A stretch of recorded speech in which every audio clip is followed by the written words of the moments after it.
C'est Info Intox avec vous, Anthony. Bonjour. Bonjour. Alors qu'a lieu la COP30 à Belém au Brésil, une rumeur ancienne reprend de la vigueur. La forêt amazonienne aurait en partie été détruite pour construire une route, et ce dans le but de faciliter l'accès au sommet. Oui, voici le type de publication que l'on peut retrouver sur les réseaux sociaux. Ce journaliste, par exemple, qui nous affirme donc que plus de 100 000 arbres d'Amazonie ont été détruits pour pouvoir permettre cette avenue de la liberté, quelques 13 km autour de Belém, et juger la viralité de cette publication qui a même dépassé le million de vues. Et il nous donne en guise de preuve cette photo, on y reviendra un petit peu plus tard. On a pu trouver aussi cette publication de l'association des climato-réalistes, une association qui ne nie pas l'existence du réchauffement climatique en soi, mais qui en nie plutôt les impacts et les effets et met en doute les conséquences, qui nous parle ici, vous le voyez, d'hypocrisie verte, et qui elle aussi nous fournit une photo, on y reviendra également. Alors, il y a aussi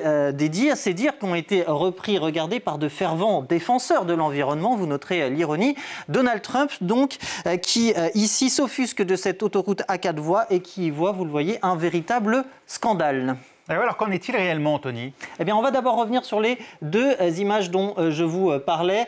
Celle-ci, dont l'origine est difficilement trouvable sur Internet, et pour cause, puisqu'elle a été très vraisemblablement, selon les différents logiciels, générée par intelligence artificielle. Pour ce qui est de la seconde, eh bien là, la recherche d'images inversées va nous renvoyer vers un cliché que l'on doit, de l'AFP, que l'on doit à Michael Dantas ou Michael Dantas. Une photo, donc, on est bien en Amazonie. Elle date du 16 septembre 2022. Elle a été prise à Humaitá. Humaitá, c'est ici, à quelques 1700 km de Belém.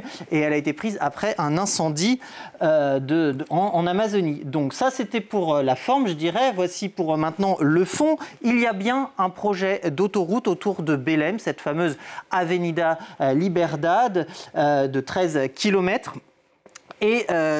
Mais l'idée, elle n'est pas née avec la COP, puisque ce projet, il est vieux d'une douzaine d'années environ. À l'époque, Belém n'était pas évidemment pressenti pour accueillir la COP30, puisque ça ne s'est fait qu'en 2023. Et c'est un projet qui a été gelé pendant des années du fait des manifestations, du fait des poursuites judiciaires, des polémiques, et qui a été relancé en 2020. Et les travaux ont effectivement commencé en juin 2024 et ça continue d'ailleurs de faire polémique. Le gouverneur de l'État de Pará, où se trouve Belém, assure que ce n'est pas une forêt tropicale vierge, mais une zone protégée où l'activité humaine est contrôlée, est permise, c'est ce qu'il nous dit, arguant d'ailleurs que le tracé de l'autoroute va suivre la route d'une ligne électrique existante et que cela va permettre de diminuer les émissions de CO2 parce que ça permettra de diminuer le temps de trajet. D'où vient alors la fausse affirmation, Anthony ?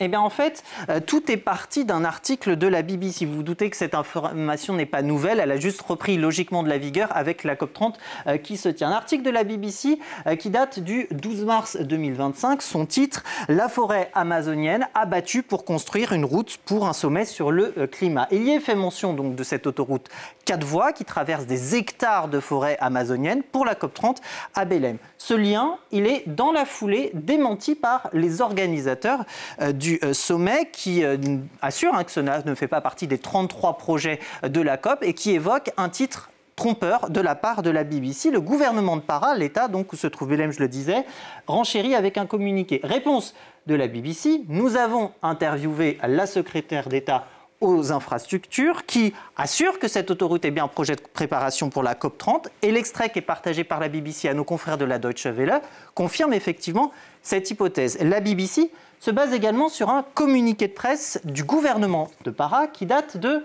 novembre dernier, le voici, sur l'état d'avancement des projets d'infrastructure de la COP30 et qui nous dit ça progresse à Belém. Un communiqué dans lequel vous allez voir que le paragraphe concernant justement cette avenue de la liberté a été effacé, a disparu entre le 13 mars et le 14 mars 2025, c'est-à-dire peu de temps seulement après que l'article de la BBC soit apparu. En tout cas, cet exemple, il a été fortement utilisé ces derniers temps et instrumentalisé surtout pour alimenter ce discours climato-sceptique. Et j'en terminerai là-dessus. Pour vous donner une idée, d'après ce think tank qui est le Centre d'analyse de la désinformation algorithmique, il faut savoir qu'entre juillet et septembre, alors que la COP approchait, eh bien, la désinformation climatique, regardez, a augmenté de 267%. Merci Anthony, c'était Info Intox avec Anthony Saint-Léger.